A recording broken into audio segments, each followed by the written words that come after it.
Have you had any remote viewers on your show? I've had a few. You remote have. viewers, I saw that.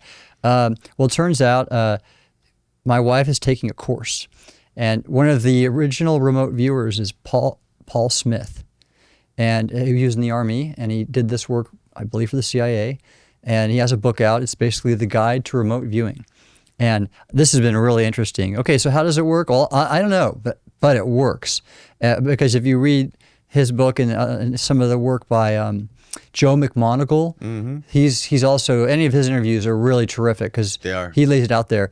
And so my wife's been taking these courses, and it's very deliberate and methodical how they do that, the course. And she's she's basically gotten what they call hits.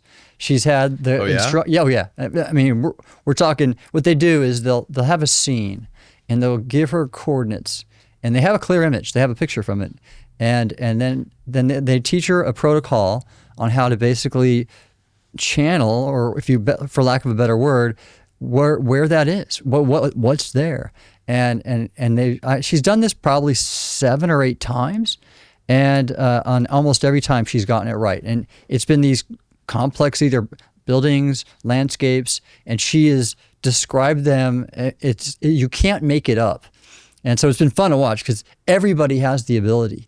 And when they teach you the protocol about how to, it's non-local communication and information transfer, which is nothing unusual if you accept the fact that quantum mechanics and physics is real.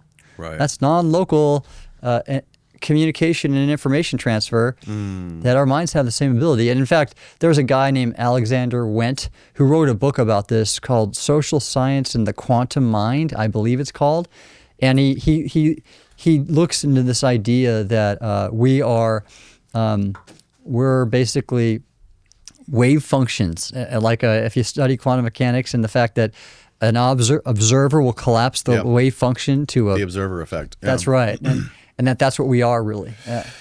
Yeah. Have you heard Giorgiani's theory on this? No, tell me. He's got this theory that reconciles that with the simulation. Oh, that's another one. Okay. Yeah. So there's this guy named Claude Shannon who was the one who developed the idea of transmitting data like bits, binary bits, and that was after the Turing computer in the 40s, after we first developed computers. And then there's this other guy named Rolf Landauer who came up with a theory that data on a hard drive has mass.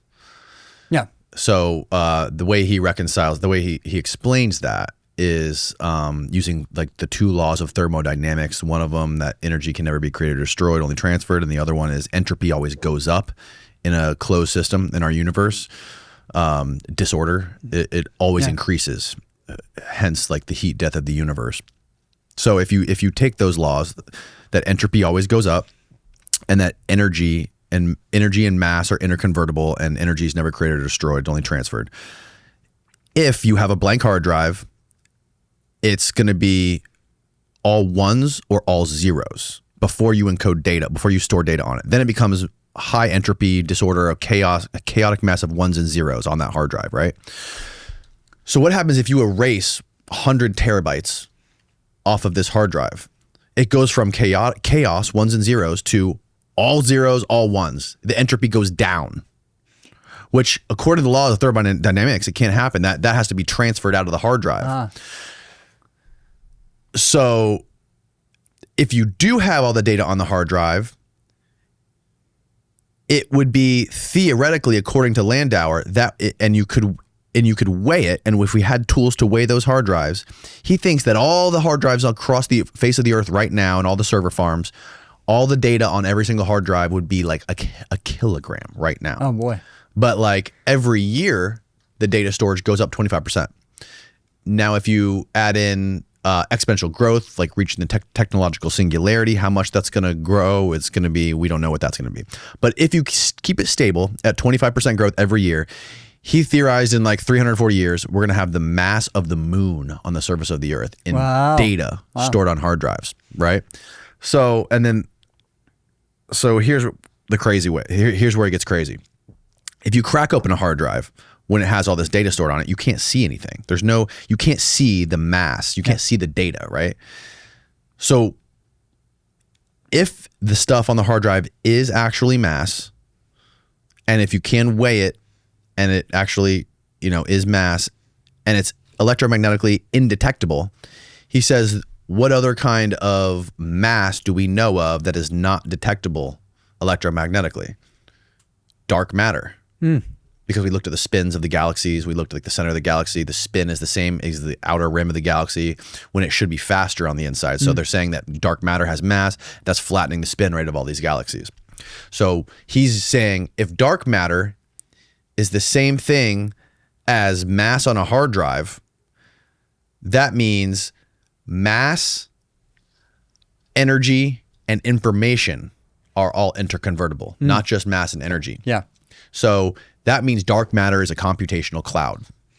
And our consciousness, we're using consciousness as a fundamental way to interact with that, the same way you use a computer screen to interact with a hard drive. So I was just talking to my wife about this. And he thinks that reconciles perfectly with parapsychology and stuff like ESP. That's right. And in fact, I forgot the researcher. Karen told me, and I don't remember. There's a paper out there, there's probably many, about weighing someone's brain before they die and after they die. And it weighs less after they die. And this isn't anything about the fluids and whatever.